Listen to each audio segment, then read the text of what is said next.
नमस्कार, आप देख रहे हैं जवाब तो देना पड़ेगा और आपके साथ में विजेंद्र सोलंकी। सियासत में शुचिता का बड़ा स्थान होता है, यानी विरोधियों पर हमले जमकर किए जाते हैं, लेकिन मर्यादाओं को ध्यान में रखते हुए विरोधियों के खिलाफ जनता के बीच में जाया जाता है, लेकिन उनके सम्मान के साथ। अफसोस, वर्तमान सियासत में नेताओं की जिंदगी पर कीचड़ फेंकना, अपशब्द कहना, उनके कैरेक्टर पर सवाल उठाना, उनके परिवार पर भी सवाल खड़े कर देना, यह सियासत का हिस्सा हो गया है। और जनता के मुद्दों से ज्यादा चर्चा अब विवादित बयानों पर होती है। जनता के मुद्दे गौण हो जाते हैं और चुनावी सभाओं में भी अब शब्दों पर वार पलटवार होता है। यकीनन इससे पार्टियों को नुकसान और फायदा दोनों होता है, लेकिन जिस जनता के लिए चुनाव हो रहे हैं, जो वोट डालेगा, अपने नेता को चुनेगा, उसको इससे कोई फायदा होता दिखाई नहीं देता। तो फिर सवाल यही कि कब तक चलती रहेगी सियासत औकात वाली। हम मोदी जी को उसकी औकात बताना चाहते हैं। હું તો એક સામાન્ય પરિવારનું સંતાન છું, મારી કોઈ औकात નથી બાપા। અરે હું તો સેવક છું, હું તો સેવાદાર છું, અને સેવક કે સેવાદારની બड़ी औकात होती है।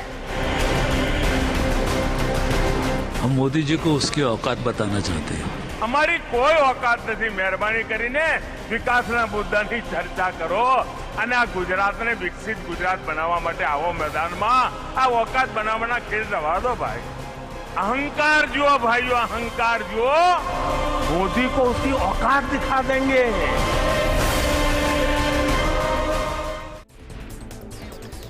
अब कमाल की बात यह है कि जब जब मोदी के खिलाफ बयान दिए गए हैं, उनसे मोदी को फायदा हुआ है, बीजेपी को फायदा हुआ है। कुछ उदाहरण आपको देते हैं। जैसे साल 2007 में गुजरात चुनाव के दौरान मोदी को सोनिया गांधी ने मौत का सौदागर कहा था। आपको याद होगा, मोदी के पक्ष में माहौल बना और 117 सीटों के साथ बीजेपी की सरकार बनी। अब याद कीजिए 2014 चुनाव में कांग्रेस नेता मणिशंकर अय्यर ने मोदी को चाय वाला कहा। मोदी ने बाकायदा इसको कैंपेन बना दिया और देश में पहली बार बीजेपी की बहुमत वाली सरकार बन गई। याद कीजिए 2017 गुजरात चुनाव में मणिशंकर अय्यर ने मोदी को नीच कहा था। इस बयान के बाद माहौल ऐसा बदला कि बीजेपी चुनाव जीत गई और फिर से कांग्रेस को हार का सामना करना पड़ा था। अब याद कीजिए 2019 का चुनाव, कांग्रेस ने मोदी के खिलाफ एक नारा चलाया, चौकीदार चोर है। मोदी इसको चुनाव का केंद्र बिंदु बनाते नजर आए और देश भर में मैं भी चौकीदार ट्रेंड करने लगा। और हाल यह हो गया कि कांग्रेस संसद में 99 सीट पर सिमट गई। अब मधुसूदन मिस्त्री ने सीधे मोदी पर हमला किया और बीजेपी फिर से इसको चुनावी मुद्दा बना रही है। सवाल यह है कि कांग्रेस नेता क्या सेल्फ गोल करते हैं या उनसे हो जाते हैं और ऐसे विवादित बयान दिए जाते हैं या फिर दिलाए जाते हैं। सवाल यह है कि क्या वाकई में नेता पर सीधा इस तरीके से विवादित बयान देना जरूरी है। इस मुद्दे पर बात करने के लिए हमारे साथ मौजूद हैं कांग्रेस नेता प्रतीक सिंह जी, बीजेपी नेता फतेह सिंह जी, राजनीतिक विश्लेषक योगेंद्र गुप्ता जी। प्रतीक, शुरुआत आपके साथ। क्या वाकई में आपको लगता है कि कांग्रेस के वेटरन लीडर्स चुनाव जीते जीते एक ऐसा बयान दे जाते हैं जो उस पूरे चुनाव की रूपरेखा को ही बदल कर रख देते हैं? देखिए, जो मधुसूदन जी का जो बयान है उसको मिस कम्युनिकेट किया गया। औकात दिखाने का मतलब ये नहीं था कि जो अलग सेंस में लिया गया, उनका मतलब ये था कि अब की बार जो चुनाव है गुजरात में वो कांग्रेस पार्टी जीतने जा रही है। आप लगातार पिछले 4-5 चुनाव देखेंगे तो कांग्रेस पार्टी की सीटें लगातार बढ़ी हैं और गुजरात में और बीजेपी की सीटें लगातार कम हुई हैं। और अगर विवादित बयानों की अगर हम बात करेंगे तो एक लंबी फहरिस्त है जो खुद प्रधानमंत्री मोदी जी ने अलग अलग नेताओं के खिलाफ बोली है। चाहे से आप 50 करोड़ की गर्लफ्रेंड बोल लीजिए, आप जर्सी गाय बोल लीजिए, हाइब्रिड बछड़ा बोल लीजिए, तो विवादित बयान हमेशा से मोदी जी बोलते हुए आए हैं और यही उनकी राजनीति है। अब उनको लग रहा है कि गुजरात में चुनाव हारने की कगार पे हैं, तो अब वो उसको अपने ऊपर ले रहे हैं। मुझे नहीं लगता कि अब कोई इम्पैक्ट होने वाला है और गुजरात का चुनाव कांग्रेस पार्टी 125 से ज्यादा सीटों से। याद होगा चुनाव आपको? बिल्कुल याद है। माहौल भी याद होगा। फिर अचानक से मणिशंकर अय्यर की एंट्री होती है, नीचे शब्द को इजाद किया जाता है और माहौल बदलता है और सरकार फिर बीजेपी की रिपीट होती है। मेरा सवाल यह है कि जब शुचिता की बात की जाती है, संस्कारों की बात की जाती है, हम नफरत से इतर भारत जोड़ो की बात कर रहे हैं, तो इन शब्दों का सियासत में क्या लेना देना? देखिए, मैंने अभी बताया कि उनको मिसकम्युनिकेट किया गया। मेरे हिसाब से ऐसा राजनीति में ऐसा नहीं होना चाहिए, या नीच वर्ड या इस तरीके के कोई वर्ड बोलने नहीं चाहिए। एक मतभेद जरूर होने चाहिए, मनभेद नहीं होने चाहिए राजनीति के अंदर। और मतभेद के अंदर हम मर्यादा में रह करके किसी का भी विरोध करें, वो करना चाहिए। लेकिन ये सारी जो राजनीति है, आप देखिए 2013-2014 से राजनीति का स्तर इस कदर गिरा दिया है मोदी जी ने कि अब लोग पर्सनल होकर के एक दूसरे के खिलाफ बयान दे रहे हैं। आप 47 से लेकर के और 2014 तक की राजनीति देखिए, वहां उसमें उसके बीच में इतने ज्यादा बयान नहीं आते थे। आपके दो नेताओं के और बयान मैं आपको बता रहा हूं। सिद्धपुर से आपके नेता है चंदन ठाकुर, वो कहते हैं कि देश को सिर्फ अब मुसलमान बचा सकता है और मुसलमान को कांग्रेस बचा सकती है। देखिए, ये एक और बयान आपको बताता हूं।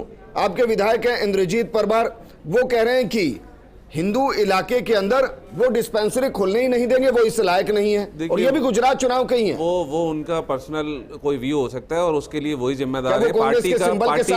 पार्टी का उसमें कोई लेना देना नहीं है। पार्टी का कोई भी आधिकारिक बयान नहीं है, वो एक व्यक्ति का बयान है और व्यक्ति से ही मेरे ख्याल में जवाब लेना ज्यादा ठीक रहेगा। पार्टी लेकिन के ऐसे कोई नहीं है। वो व्यक्तिगत तब तक थे जब तक वो कांग्रेस के सिंबल के साथ चुनाव नहीं लड़ रही थी। आज वो कांग्रेस की प्रचार सभा में होते हैं, कांग्रेस की प्रत्याशी के तौर पर संबोधित कर रहे होते हैं और कांग्रेस की विचारधारा को अपने नजरिए के जरिए रिफ्लेक्ट कर रहे होते हैं। व्यक्तिगत कैसे हो गए? कांग्रेस की विचारधारा अगर एक व्यक्ति से अगर दिखती तो मेरे हिसाब से फिर बीजेपी की विचारधारा समझ नहीं रहे। मैं ये कह रहा हूं कि भाई वो वहां कांग्रेस प्रत्याशी हैं। नहीं, वो कांग्रेस की विचारधारा नहीं है। मैं बता रहा हूं ना, कांग्रेस ऐसे तो प्रज्ञा ठाकुर तो बीजेपी की सांसद हैं, तो उनकी विचारधारा के भाजपा की विचारधारा जोड़ने की यात्रा थोड़ी ना निकाल रहे हैं। आपके नेता या तो राहुल गांधी को नहीं सुन रहे हैं ना, हमने बोला है राहुल गांधी नहीं सुन रहे हैं। हमारी पार्टी की जो विचारधारा नहीं है जो वो बोल रहे हैं। भारत जोड़ो यात्रा राहुल गांधी निकाल रहे हैं। मैंने मकसद ये है नफरत को खत्म करना। तो मैंने जवाब दे दिया ना। आपके ही नेता खुले मंच पर आकर कह रहे हैं कि हिंदू इलाके में डिस्पेंसरी नहीं खोलने देंगे, देश को सिर्फ मुसलमान बचा सकते हैं, मुसलमान को सिर्फ कांग्रेस बचा सकती है। आपके माध्यम से भी और हमारे और नेताओं ने भी बोला है, वो कांग्रेस पार्टी का आधिकारिक बयान नहीं है, कांग्रेस पार्टी की विचारधारा भी नहीं है। हम तो सर्जन हिताय सर्जन सुखाय के उस पर काम करते हैं। और तो ऐसी विचारधारा के नेताओं को सर टिकट देते क्यों हैं? बिल्कुल, उनके खिलाफ अगर ऐसा कुछ हुआ है उसको संज्ञान में लिया जाएगा और अगर ऐसा कुछ है तो कार्रवाई होगी। ऐसा लगता है कि सर किस्मत अच्छी होती है कि जब जब कांग्रेस से बीजेपी घिर रही होती है, लग रहा होता है कि नहीं चुनाव 60, 70, 40 हो सकता है, तभी कांग्रेस के नेता एक ऐसा बयान देते हैं कि बीजेपी के प्लस में चला जाता है। देखिए सोलंकी जी, बीजेपी के लिए कांग्रेस कभी कोई प्रतिद्वंदी पार्टी नहीं रही है। विपक्ष का धर्म होता है कि विपक्ष अपनी भूमिका ईमानदारी से निभाए और कोई बयान देता है तो मर्यादा के साथ उस बयान को दिया जाना चाहिए जी। आप इनके बड़े से बड़े नेताओं के मैं नाम गिनाता हूं, सोनिया गांधी जी से ले लीजिए, शशि थरूर जी ले लीजिए, मणिशंकर अय्यर जी ले लीजिए, आपके अधीर रंजन जी जो कि राष्ट्रपति जी के लिए कैसे कैसे बयान देते हैं। तो जिन लोगों की बोली मैं गिनाता हूं कुछ, विनय कटियार जी को ले लीजिए, अनिल विज को ले लीजिए, इसके अलावा प्रेम शुक्ला को ले लीजिए और गिनाऊं या काफी है? और बयान भी बताऊं क्या दिए हैं। देखिए सोलंकी जी, जिस तरह का देश के प्रधानमंत्री का वैभव देश और दुनिया में है, पूरी दुनिया उनका जिस तरह से वेलकम करती है, सर इसका मतलब ये थोड़ी ना कि बाकी पार्टियों के नेताओं का वैभव नहीं है। आप राहुल गांधी के लिए अनिल विज कहते हैं निपा वायरस के जैसा है, आप उस व्यक्ति को नीच कहते हैं, सोनिया गांधी के लिए कि वो बार डांसर रही हैं, कि नाली का कीड़ा कहते हैं, आप उसे नीच जाति का व्यक्ति कहते हैं। आप बताइए ना, आपकी वाणी इतनी कैसे घटिया हो सकती है? और आप जिस औकात की बात करते हैं, मैं बताना चाहता हूं आपको, आपके राष्ट्रीय अध्यक्ष जो पूर्व सोनिया जी है, अभी खड़गे जी बने, आपके अशोक गहलोत जी ने आपको आपकी औकात दिखा दी, आप करिए ना उसके खिलाफ एक्शन। औकात तो यहां दिखा रहा है आपका नेता आपके राष्ट्रीय नेताओं को, पर आप हमारे प्रधानमंत्री जी के औकात ना अपना चाहते। नहीं, हमारे किसके सर, वो कांग्रेस वालों के भी प्रधानमंत्री हैं, बात कर रहा हूं, कांग्रेस के प्रधानमंत्री हैं, कोई बीजेपी के प्रधानमंत्री नहीं है। वो इस देश में जितने भी लोग रहते हैं वो सबके प्रधानमंत्री हैं। इसलिए जो जिस औकात की बात करते हैं, जिस नीच कुल की बात करते हैं, नीच जाति की बात करते हैं, आप नहीं, मैं वही तो कह रहा हूं सर आपको, मैं वही तो कह रहा हूं, अगर विकास की रूपरेखा के साथ आगे बढ़ना है, मौत का सौदागर सभा के अंदर बयान क्यों? शशि थरूर जी उन्हें शिवलिंग पे बैठा हुआ बिच्छू कहते हैं। आप देखिए तो सही, आप उन्हें हिटलर की मौत मारना चाहते हैं। आपके बयानों को थोड़ा तो मर्यादित कीजिए। और आपके नेता दे बयान इस तरीके के तो सही है। हमारे नेता मर्यादा में बयान देते हैं, राहुल गांधी को निपाह वायरस कह देना है मर्यादित बयान। राहुल गांधी जी ने सोनिया देश गांधी के को बाल आंसर प्रधानमंत्री कह जी देना को मर्यादित बयान है। प्रधानमंत्री जी को चोर कहा है, उनकी भाषा मर्यादित थी। मतलब वही हो गया ना सर, उन्होंने कीचड़ फेंकी, आपने भी ठा के फेंक दी, यही तो बच गया है। योगेंद्र गुप्ता जी, क्या वाकई में चुनावों के अंदर पहले होता था कि भाई ये ऑफर दे देते हैं जनता हमारी तरफ आ जाएगी, फिर ये हुआ कि नहीं इसके खिलाफ इतना बोल देते हैं, इसके खिलाफ मामले दर्ज कर देते हैं, शायद लगेगा कि ये करप्ट है, हमारी तरफ वोट आ जाएंगे।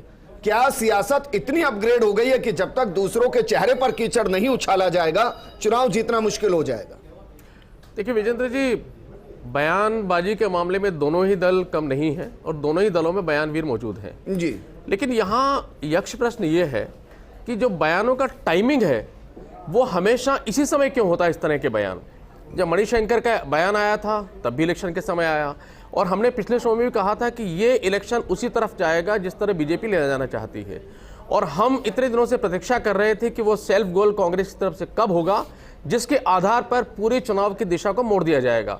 आप देखेंगे कि अब 5 तारीख तक जब तक मतदान होगा, ये जो औकात वाला बयान है, इस बयान की चादर के नीचे विकास और बाकी मुद्दे छुप जाएंगे और इस बयान को बढ़ा चढ़ाकर किया जाएगा।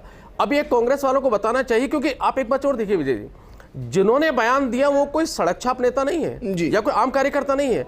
मधुसूदन मिस्त्री जैसा व्यक्ति जो इतने बड़े पद पर है, जिन्होंने राष्ट्रीय अध्यक्ष से चुनाव करवाया और जो मैनिफेस्टो जारी होने के बाद बयान देते हैं, क्या माना जाए कि उनको ये पता नहीं है कि मैं क्या बयान दे रहा हूं? क्या उनको ये पता नहीं होगा कि इस बयान के मायने क्या हो गए? क्या उनको ये नहीं पता होगा कि इस बयान के बाद भारतीय जनता पार्टी किस तरीके से इसका फायदा उठाएगी? कांग्रेस इतनी कमजोर क्यों है? या तो उनका नेताओं का संज्ञान नहीं है, या फिर ये नेता किसी टाइमिंग के तहत जानबूझकर इस तरह के बयान देते हैं। और अगर कांग्रेस के नेता, इतने बड़े लेवल के नेता, अगर इस तरह के बयान देकर अपना सेल्फ गोल करते हैं तो अल्टीमेटली कांग्रेस ऐसे नेताओं को झेलती क्यों है? उनको ट्रेनिंग क्यों नहीं देती? तो देखिए, इसके पहले एक बात और बता दूं आपको मैं कि आपने जो 2 बयान बताए अभी कांग्रेस के लीडर्स के, जो इनके जगदीश ठाकुर गुजरात कांग्रेस के अध्यक्ष है, उन्होंने एक बयान और दिया है। वो मनमोहन सिंह बयान को रिपीट करते हुए कहते हैं कि देश के संसाधनों पर पहला हक मुसलमानों का है। तो यानी पूरे चुनाव को पोलराइजेशन करके हिंदू मुसलमान में बांटना, उसके बाद व्यक्तिगत हमले करना। एक तरफ इसी के खिलाफ तो भारत जोड़ो यात्रा चल रही है। यही तो एलिगेशन है कि वो पोलराइज करती है। यही तो कांग्रेस के प्रवक्ता से पूछना चाहते हैं कि भाई आप चुनाव के समय इस तरह का बयान देकर किसका हित तो साधना चाहते हैं, किस तरह की चुनाव कैंपेनिंग को बढ़ाना चाहते हैं, और पूरे चुनाव को आप किस दिशा में मोड़ना चाहते हैं? ये कांग्रेस को जवाब देना चाहिए। किसको फायदा होगा, बहुत अच्छी तरह बात है, तो क्या आप जानबूझ के फायदा देना चाहते हैं, या फिर आपको पता ही नहीं है कि आप जो बयान दे रहे हैं उसका मतलब क्या निकलेगा? तो ये टाइमिंग को देख करके और जो बयानबाजी है उसको देख करके कांग्रेस ने अपने ऊपर एक सवाल खड़ा कर लिया है कि इस चुनाव में वो करना क्या चाहते हैं, मदद किसकी करना चाहते हैं, और इस चुनाव को किस दिशा में वो ले जाना चाहते हैं। जी, लेकिन इसमें आम आदमी पार्टी भी पीछे नहीं रही। गोपाल इटालिया जिस तरीके के बयान दिए, वो भी तो आम आदमी पार्टी के लिए सेल्फ गोल ही थे, चाहे वो पुराने ही सही।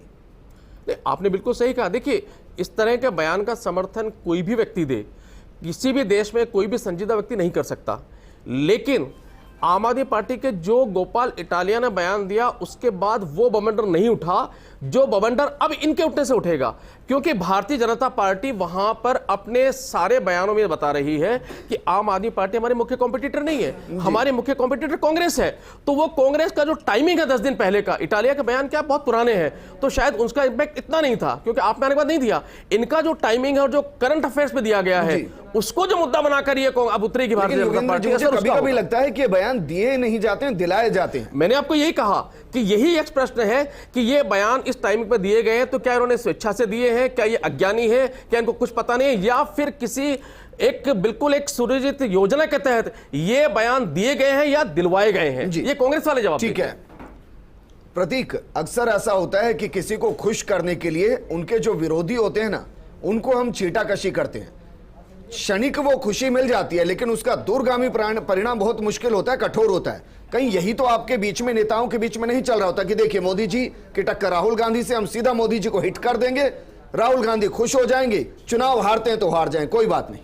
नहीं, ऐसा नहीं है। मैंने अभी बताया कि उनके जो बयान है उसको मिस कम्युनिकेट किया गया। कितनों के बयानों को मिस कम्युनिकेट? अभी मैं फिलहाल की बात बता लूं तो मिस कम्युनिकेट किया गया। औकात बताने का मतलब कुछ अलग कंटेक्स्ट में लिया गया, उसका अलग कंटेक्स्ट नहीं था। ठीक है, लेकिन आप ये तो मानते हैं ना कि अब ये चुनाव मुद्दा गुजरात में हो गया, अब कांग्रेस के पास 2 विकल्प हैं, या तो अपने आप को डिफेंड करती घूमे, या बीजेपी को घेरते घूमे? नहीं, इस हम- ऑप्शन में दोनों हम चीजें डिफेंड खत्म नहीं होती हैं। करेंगे और गुजरात की जनता को पता है किस तरीके का कुशासन पिछले 27 साल में गुजरात में रहा है। आप देखिए लगातार क्या स्वास्थ्य की सुविधाएं वहां पे जीरो हैं, शिक्षा की सुविधाएं देख लीजिए। मोरबी में हमने देखा कि किस तरीके का भ्रष्टाचार व्याप्त था। तो सब जनता सब जानती है। मेरे को लगता है गुजरात की जनता बहुत समझदार है। लेकिन पिछली बार भी हारते हारते जीते थे आपने और फिर दोबारा जीत देखे जाएंगे। होंगे, मैंने भी देखे हैं। अंत में इमोशन बहुत बड़ा फैक्टर होता है।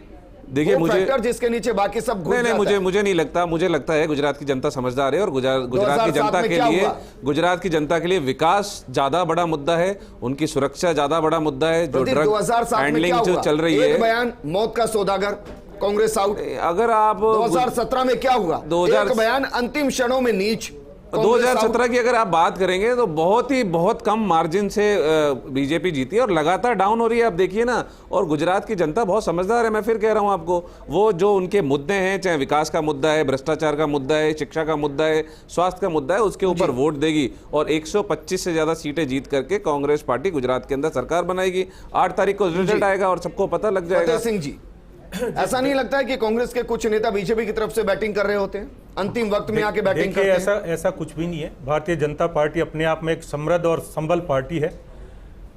प्रतीक जी जो गलतफहमी पाल के बैठे हैं कि 8 दिसंबर को जो चुनाव आएगा उसमें कांग्रेस पार्टी बहुमत के साथ सरकार बनाएगी, ये सपना पालना छोड़ दीजिए।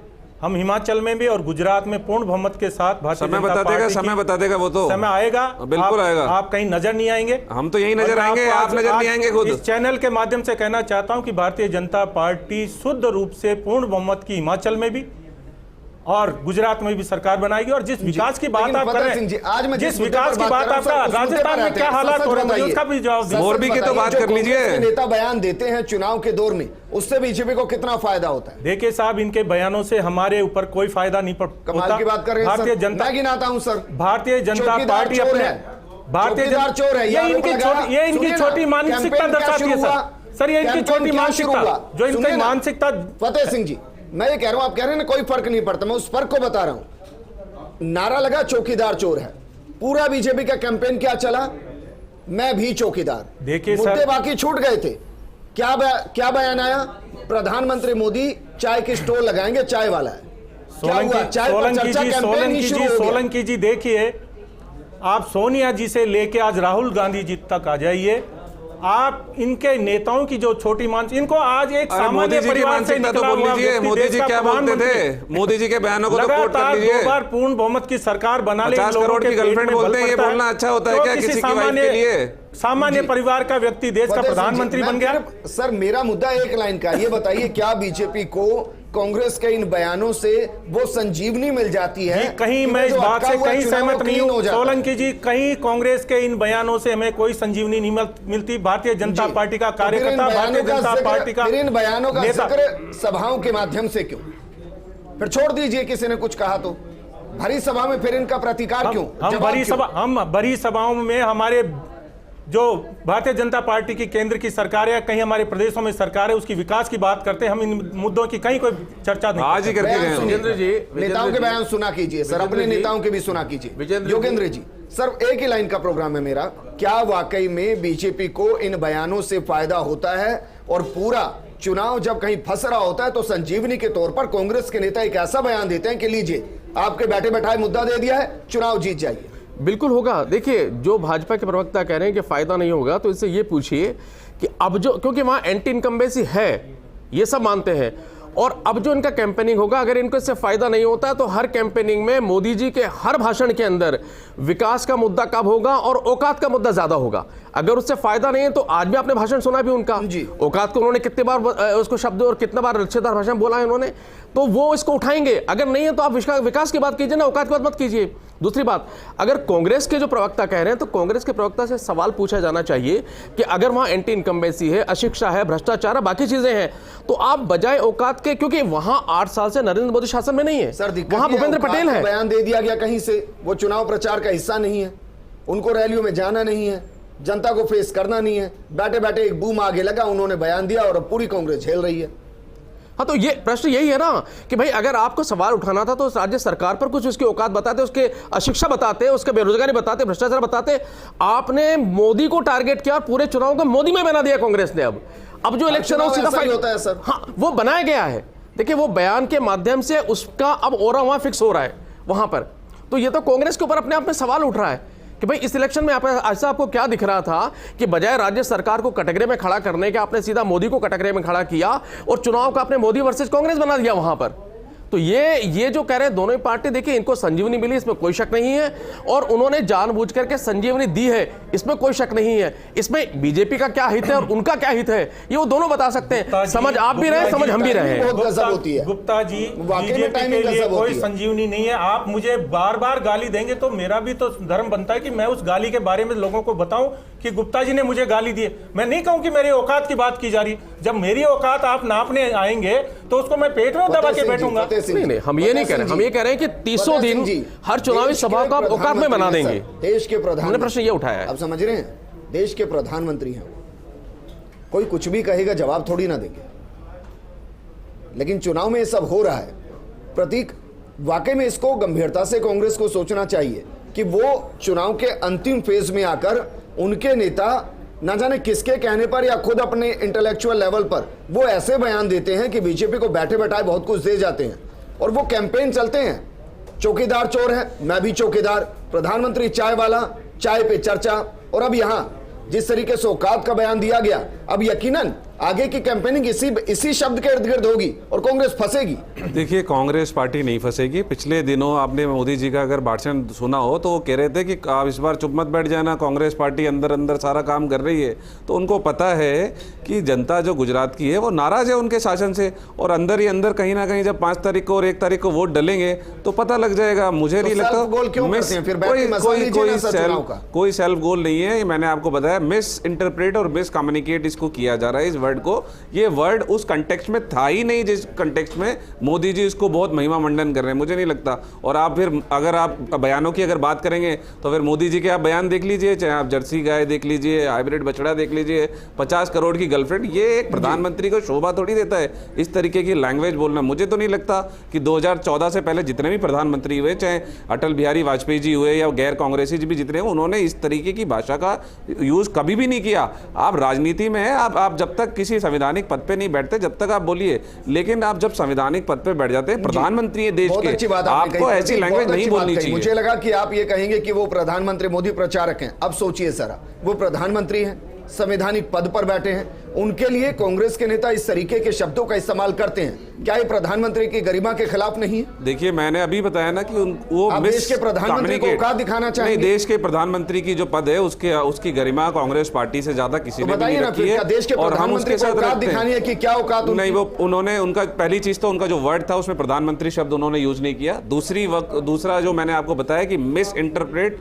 किया जा रहा है, मिस कम्युनिकेट किया जा रहा है उस वर्ड को। उनका वर्ड वो नहीं था जिस वर्ड को लेकर के ज्यादा प्रचारित किया जा रहा है, और ये गुजरात की जनता समझती है। वाकई में लगता नहीं है कि प्रधानमंत्री मोदी पर सीधा हमला करना छोड़ना चाहिए, क्योंकि ये कांग्रेस के लिए अपने आप में, देखिए, प्रधानमंत्री मोदी पे तो हमला हम करते भी नहीं है। हम तो जो बीजेपी के नेता हैं नरेंद्र मोदी, उनके ऊपर हमला करते हैं। प्रधानमंत्री पे हमला ना तो कोई पार्टी को करेगी और ना करना चाहिए, क्योंकि प्रधानमंत्री है। तो फिर बीजेपी के नेता अगर कांग्रेस पर हमला करते हैं तो फिर ये को कहा जाता है कि गरिमा का ध्यान नहीं रखा जा रहा। देखिए, गरिमा का ध्यान नहीं रखा जा रहा है, जब भी तो दोनों तरफ से हो रहा है। आप देखिए ना, आप जो भाषा की मर्यादा है 2014 के बाद कितनी गिर गई है। आपने कभी सुना है 2014 से पहले किसी प्रधानमंत्री के लिए नीच शब्द का इस्तेमाल हुआ? किसी प्रधानमंत्री ने ऐसा बोला था क्या? किसी प्रधानमंत्री ने ये बोला था पहले कि हाइब्रिड बछड़ा? किसी प्रधानमंत्री ने बोला था कांग्रेस की विधवा? मुझे लगता है कि सभी को चिंतन करना चाहिए। योगेंद्र जी, फाइनल कमेंट में आपसे चाहूंगा कि आपको लगता है कि वाकई में गुजरात के चुनाव में ये जो एक शब्द है ना, ये शब्द सेंटर पॉइंट बनेगा जिसके इर्द गिर्द पूरा कैंपेन घूमेगा? नहीं, मेरा तो प्रतीक जी से सवाल ये है कि क्या प्रतीक जी, आपके जो इतने उच्च स्तर के नेता हैं, क्या उनको इतना सा भान नहीं है कि इस तरह का बयान देने के बाद में क्या हश्र होगा? और क्या उनको इतनी समझ नहीं है? और अगर इतनी समझ नहीं है तो फिर इन नेताओं को इतने उच्च स्तर पर बिठाया क्यों जाता है? और अगर समझ है तो फिर उनसे सवाल क्यों नहीं पूछा जाता? इतिहास की गलतियों से सीखा तो जाना चाहिए। और बयान, भाई देखिए, जो अपशब्दों का बयान है, आप प्रधानमंत्री को छोड़ दीजिए, मैं तो कहता हूं एक सामान्य से कार्यकर्ता है, सामान्य से जनता के व्यक्ति को अपशब्द क्यों बोलने चाहिए? जी। अपशब्द तो किसी को नहीं बोलने चाहिए। प्रधानमंत्री तो बहुत ऊंचे हैं, नरेंद्र मोदी बहुत ऊंचे हैं, एक सामान्य से व्यक्ति को क्यों भाषा बोला की जाए? मर्यादा तो दोनों तरफ से रखी जानी तो यही चाहिए मैं कह रहा हूं, सर, आप दोनों नहीं, सभी तरफ से होनी चाहिए। शब्दों की मर्यादा में कंपटीशन क्यों करते हैं आप लोग? आप लोग शब्दों की मर्यादा को कंपटीशन कीजिए। प्रतीक जी आपका भी शुक्रिया और फतेह सिंह जी आपका भी शुक्रिया। गुजरात चुनाव में यही इंतजार किया जा रहा था कि वो एक शब्द आए जिसके इर्द गिर्द पूरा चुनाव घूमे। वो शब्द आ चुका है। अब देखिए बाकी मुद्दों के ऊपर ये शब्द किस तरीके से भारी पड़ता है, ये गुजरात चुनाव में अब आपको देखने को मिलेगा। नमस्कार। हम मोदी जी को उसकी औकात बताना चाहते हैं। હું તો એક સામાન્ય પરિવારનું સંતાન છું, મારી કોઈ औकात નથી બાપા। અરે હું તો સેવક છું, હું તો સેવાદાર છું, અને સેવક કે સેવાદારની વળી औकात होती है। हम मोदी जी को उसकी औकात बताना चाहते हैं। અમારી કોઈ औकात નથી। મહેરબાની કરીને વિકાસના મુદ્દાની ચર્ચા કરો અને આ ગુજરાતને વિકસિત ગુજરાત બનાવવા માટે આવો મેદાનમાં। આ औकात બનાવવાના ખેલ રવા દો ભાઈ। अहंकार जुओ भाइयों, अहंकार जुओ। मोदी को उसकी औकात दिखा देंगे।